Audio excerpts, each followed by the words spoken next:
Salam Improve D3, bersama saya Dr. Esther Kristiningrum. Pada kesempatan ini, kita akan berdiskusi mengenai salah satu jenis vitamin, yaitu vitamin D.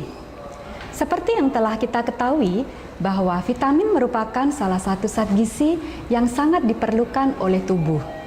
Kita telah mengenal berbagai macam vitamin, yaitu vitamin A, B, C, D, E, dan K. Namun, akhir-akhir ini, vitamin yang sering dibicarakan dan menarik perhatian adalah vitamin D. Karena ternyata vitamin D memiliki banyak manfaat yang belum kita ketahui. Untuk mengetahui lebih lanjut mengenai vitamin D dan peranannya, telah hadir bersama saya Profesor Dr. Iris Renggani, spesialis penyakit dalam, konsultan alergi imunologi.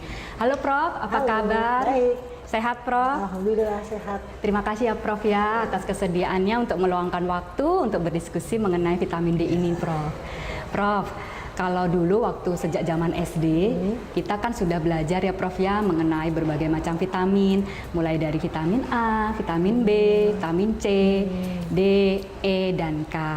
Namun sekarang kan yang menarik perhatian lagi vitamin D nih Prof. Sebenarnya yang spesial dari vitamin D itu apa ya Prof ya? Jadi vitamin D ini sebetulnya merupakan salah satu vitamin yang larut dalam lemak ya, udah kita tahu hal itu ya.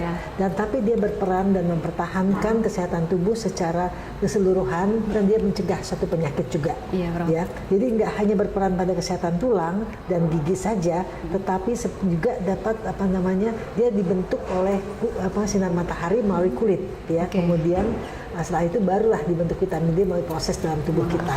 Wah, berarti kita sebagai orang Indonesia sangat beruntung ya Prof ya, karena kan di negara tropis nih kita tinggalnya, di mana sinar matahari itu bersinar sepanjang tahun. Berarti kita hanya perlu berjemur cantik aja ya Prof ya untuk mendapatkan vitamin D. Nah, teorinya kayak gitu, tapi jangan salah ya, soalnya berdasarkan penelitian yang sudah dilakukan, ternyata kekurangan vitamin D itu banyak dialami oleh orang Indonesia. Contohnya ya, ibu hamil 85% kekurangan vitamin D. Kemudian anak-anak usia 6 bulan sampai 12 tahun itu 44%.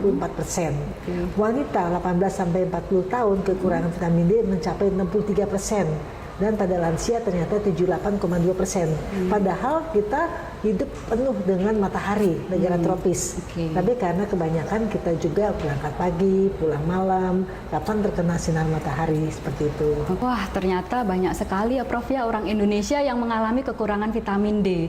Jadi walaupun kita tinggal di negara tropis, ternyata masih berpotensi ya Prof ya untuk mengalami kekurangan vitamin D. Ya, betul. Soalnya terutama bagi orang yang kurang terpapar sinar matahari ya. Seperti misalnya kita banyak beraktivitas di dalam ruangan, menggunakan pakaian tertutup, menggunakan sunscreen atau sunblock ya, atau yang malnutrisi ya, kurang asupan vitamin D, yang obesitas, berkulit gelap ya, penyerapannya kurang, lansia, di mana proses penuaan ini juga menyebabkan penurunan produksi vitamin D di kulit. Selain itu, penggunaan obat-obatan juga bisa menurunkan vitamin D, seperti anti epilepsi dapat juga menyebabkan defisiensi vitamin D. Pada bayi yang mendapat ASI eksklusif juga berisiko kekurangan vitamin D, karena kadar vitamin dalam ASI itu sebenarnya relatif rendah. Oh, begitu ya Prof ya. Nah Prof, kalau misalnya kita mengalami kekurangan vitamin D nih Prof, sebenarnya gejalanya itu apa saja ya Prof? Nah, jadi gejala-gejalanya kalau kita kekurangan vitamin D itu biasa dirasakan nyeri atau kekakuan pada tulang dan bersendian, itu terasa sekali itu ya. Nyeri, kelemahan otot itu juga akan terasa bagi orang yang vitamin D-nya rendah sekali. Rambut rontok, susah tidur, itu salah satu gejala juga. Mudah lelah, dan ada gangguan mood, jadi lebih moody ya. Kemudian jadi mudah sakit karena sistem imunnya juga menurun. Oh, begitu ya Prof. Nah, kalau lihat dari gejalanya tadi sebenarnya kan tidak spesifik ya Prof. Nah, tapi sebenarnya ada nggak ya Prof cara yang lebih pasti untuk supaya kita tahu bahwa kadar vitamin D dalam tubuh kita ini cukup atau kurang Prof? Ya, jadi betul gejalanya memang tidak spesifik ya.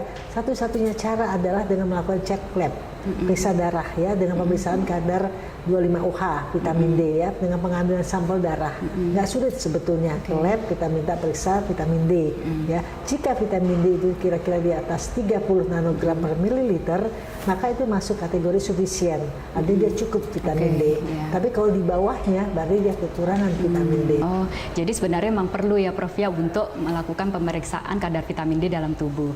Nah, kalau misalnya ternyata nih begitu diperiksa kadarnya ternyata kurang nih Prof.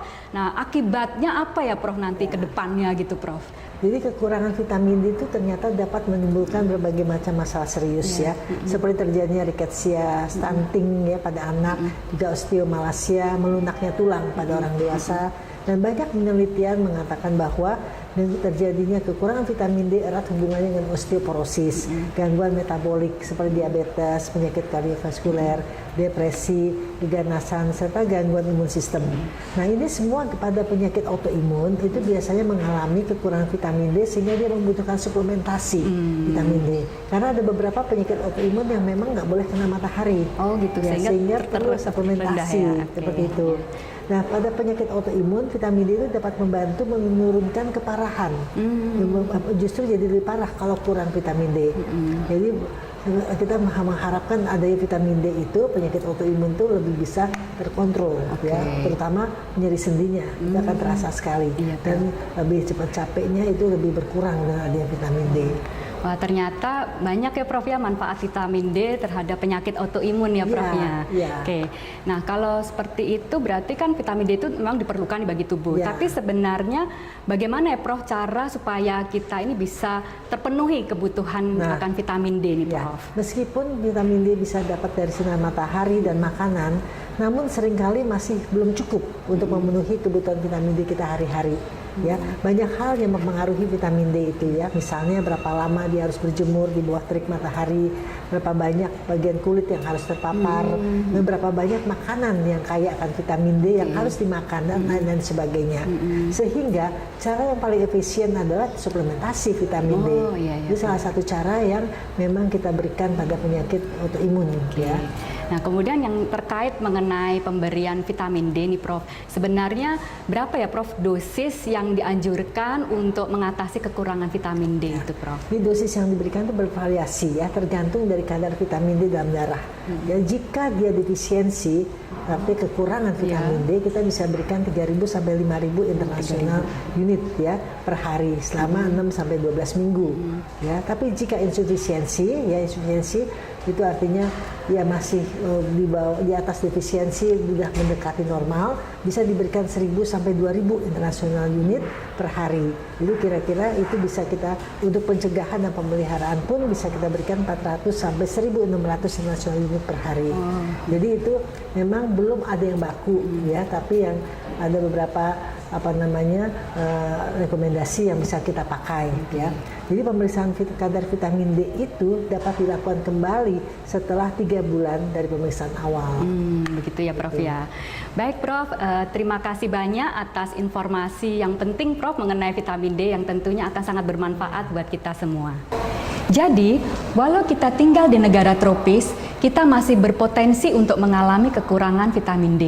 Oleh karena itu, penting untuk melakukan pemeriksaan kadar vitamin D dalam tubuh kita dan mengkonsumsi vitamin D secara rutin. Sampai jumpa lagi dalam diskusi selanjutnya. Salam Improve D3.